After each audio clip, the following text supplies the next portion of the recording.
We have the Kenwood TS-430s here, connected up to the MFJ 849 power meter here, which is then connected over to the dummy load there.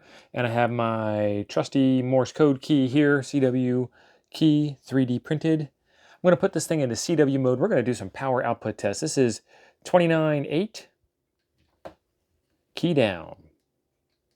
And you got to do this Vox thing in CW mode. 91.38. Let's go down, 28.8, 93, 24.8, 96, 21.3, 100, oh yeah. 18.3, 103, getting better. 14.3, 104.4, I'm seeing a trend here. 10.3, 103, oh, nope, wrong direction, 103.9, still close to 104. 7.3, 103.5, 3.8, 102.9, 1.8, 50, 45, 45.9, what? Okay, remember this problem from before?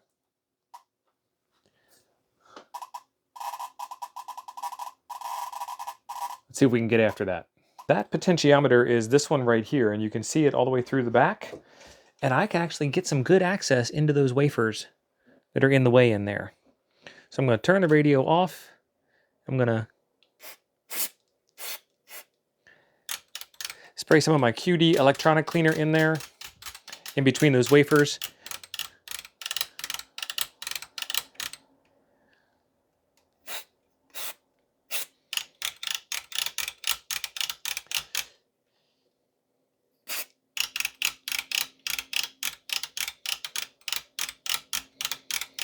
And give it a good workout. Let's try it again.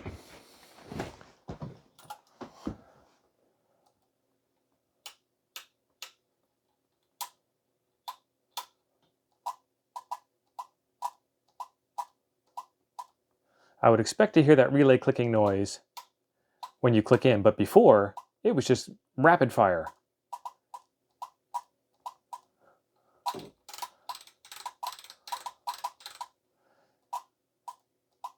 And the control feels a lot better.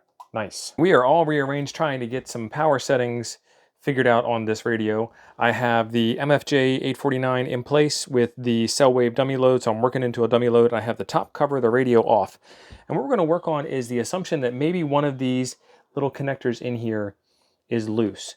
So what I'm going to do, that's interesting, there's a 2-pin connector, but only one wire coming out of it. What I'm going to do is I'm going to key down and I'm going to move some of these wires around. Get this key in a place where I can use it with my other hand. So we're 45-ish watts out. That doesn't change. That doesn't change. That doesn't change. No change. No change. Oh, that was a little bit better. 60 some watts. Running out of connectors here. And so we got some power out there. I'm going to go ahead and pull these connectors off. And you can pull them off while it's running. You just got to make sure that you put them back on in the same spot. But I'm going to pull them off, clean them, and then put them back on. I'm going to do that with the power off anyway. Take my QD electronic cleaner, spray it down a little bit. Take my connector, make sure it's lined up properly, and give it some friction to clean those connections up. I'm going to do that and I'll be right back. I went through every single connector here, all of these little white connectors. These are like JST style connectors. I'm not sure if that's the actual brand, but every single one of those, got them all cleaned off, and we are ready to test again. 43 watts out. And in the very beginning, the very first time I got in here, it went from 40 up to almost 70. And then when I was working through, it was almost 70 the whole way through. And then I started pushing on parts around in this area. And that's when, this is a plastic handle on a screwdriver. See, now it's back up to 65.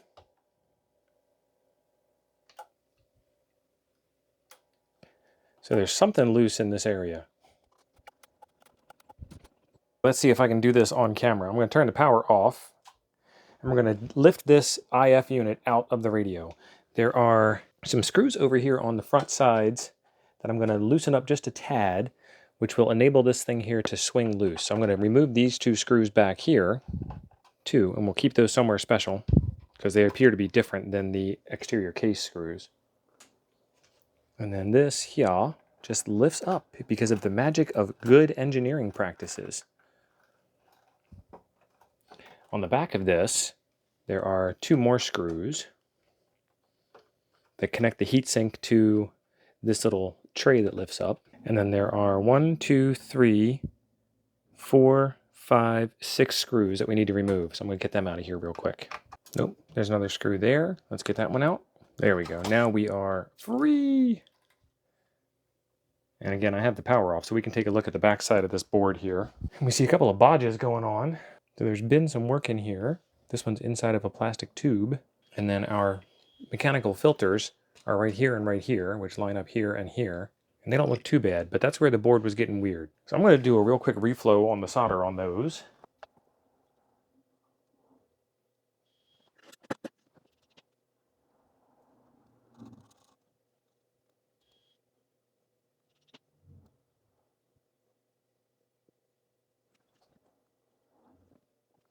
This is a super slick design. Once you get these 2 screws here out and you get these 2 in the front loose, this thing just hinges. And there's a whole nother board under there. If we take a look, this big old chip right here is from the second week of 1979, and it is an NEC D8049C chip. Pretty cool. But there's also a bunch more of these little JST style connectors in here. So I'm going to get in here and pull all these off and clean them all up, just because that's what I'm in the middle of doing right now. So this was a lot of fun. I dug all the way down deep into the power amplifier unit, which is back in this area.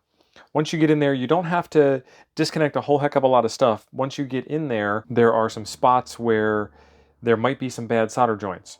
So you take this cover off here inside. There are a ton of screws in there. I made a little diagram of how the final amplifier board connects to the heatsink. And as I took the screws out, I put them down on the diagram here like you see, and reflowed all of the solder joints on the back side. This area here is supposed to be where there's a fairly well-known problem with these radios. I put it all the way back together, and I was only missing 2 screws. So if you do decide to go crazy like me, when you put this piece here, this interface IF board on the top here back in place, there's these 2 screws here. There's 2 screws that look just like this that go in from the back side of the board here, and they connect this heatsink rail to the chassis itself. It took me a long time to find those. I actually took the radio apart and put it back together a couple of times trying to find those pieces. Moment of truth. Radio, power meter, dummy load, CW key. Let's get her turned on and let's test it out. Oh, she's going up. She's going up. 89. I'll take it. 45 to 89 is pretty awesome. I will take that any day of the week. I don't know how much more we can get out of this without replacing a whole lot of extra components, but that's a pretty big jump. That's over 40 watts up. I can do that kind of math on camera. That was an ordeal. It took me a couple of hours to get done, but at the end it was a lot of fun to do, and she's all back together and she's working, and we did no harm. There is a video right over here I think you will enjoy next. Thanks for being awesome. I'll see you over there.